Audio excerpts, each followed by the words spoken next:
رکھنے کی استطاعت اور طاقت نہیں ہے، ایسا شخص فدیہ دے سکتا ہے، اس کے علاوہ کوئی بھی فدیہ نہیں دے سکتا، روزے کی قضا ہی کرنی ہوگی۔ قریشی نے کویسچن کیا کہ روزوں کا فدیہ کس طریقے سے ادا کیا جاتا ہے، کسے دینا ہے، کب دینا ہے، سال بھر میں بھی تھوڑا تھوڑا کر کے دے سکتے ہیں؟ مکمل جواب ارشاد فرمائیں اور کتنا دینا ہے یہ بھی بتائیں۔ سب سے پہلے یہ سمجھ لیجئے کہ جب کوئی روزہ رکھنے پر نہ ابھی قدرت رکھتا ہے نہ فیوچر میں کبھی قادر ہوگا، جیسے بہت ہی بوڑھا شخص کے ضعیف اور نازار ہو چکا ہے، نہ اب صحت کی امید ہے نہ آگے توانائی کی امید ہے، یا کوئی بہت ہی مستقل بیمار ہے کہ ڈاکٹر نے کہا کہ اب آپ کی بیماری سے افاقہ ممکن نہیں ہے،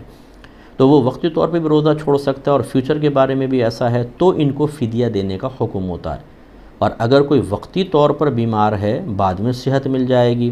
ابھی وقتی طور پہ ضعیف اور کمزور ہو گیا ہے بعد میں طاقتور ہو جائے گا، تو پھر فدیہ دینا کافی نہیں ہوگا۔ اگر آپ دے بھی دیں گے تو یہ نفلی صدقہ ہے، فدیہ نہیں بنے گا۔ ایسے لوگوں کو بعد میں روزہ رکھنا ہی ہوگا۔ اب فرض کر لیں کہ واقعی شرعی عذر ثابت ہو گیا کہ بھئی یہ نہ بھی رکھ سکتے ہیں نہ مستقبل میں، تو پھر ہر روزے کے بدلے میں فدیہ ہوتا ہے ایک صدقہ فطر کی مقدار۔ جو بھی آپ گھر میں 2.5 کلو جو بھی آٹا کھاتے ہیں اس کا 2.5 کلو آٹے کی قیمت ایک صدقہ فطر کی مقدار ہے۔ باہر والے اپنے حساب سے حساب کریں، اگر آپ UK میں رہتے ہیں تو آپ 2.5 کلو آٹے کی قیمت پاؤنڈ میں لگائیں، امریکہ والے ڈالرز میں، کینیڈا والے ڈالرز میں، اور دبئی والے جو ہیں وہ دراہم میں، سعودی عرب والے ریال کے اندر لگائیں، کویتی دینار جیسے ہے تو وہ کویت والے دینار کے اندر لگائیں، پھر اس کو چاہے آپ ہندوستانی یا پاکستانی کرنسی میں کنورٹ کر کے ہندوستان پاکستان بھیج دیں، وہ آپ کر سکتے ہیں۔ اور یہ فدیہ ایک ساتھ بھی دے سکتے ہیں اور تھوڑا تھوڑا کر کے بھی آپ سال میں دے سکتے ہیں، اس میں کوئی حرج نہیں ہوگا۔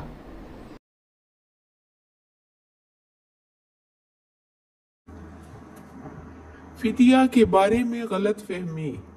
عوام الناس میں یہ غلط فہمی بہت عام ہو چکی ہے کہ میرے سے روزے نہیں رکھے جاتے، یہ وجہ ہے وہ وجہ ہے۔ خصوصاً یہ جو شوگر کے مریض ہیں وہ کہتے ہیں کہ ہم سے روزہ نہیں رکھا جاتا، تو یہ روزہ نہیں رکھا جاتا یہ الگ بات ہے۔ شریعت کی روح سے اس شخص کے لیے فدیے کا حکم ہے جس کو اتنا بڑھاپا آ جائے کہ روزہ رکھنے کی طاقت نہ رہے، یا اتنا بیمار ہو جائے کہ اچھا ہونے کی امید نہیں ہے، اور نہ بیماری کی وجہ سے روزہ رکھنے کی طاقت ہے تو روزہ نہ رکھے، اور ہر روزہ کے بدلے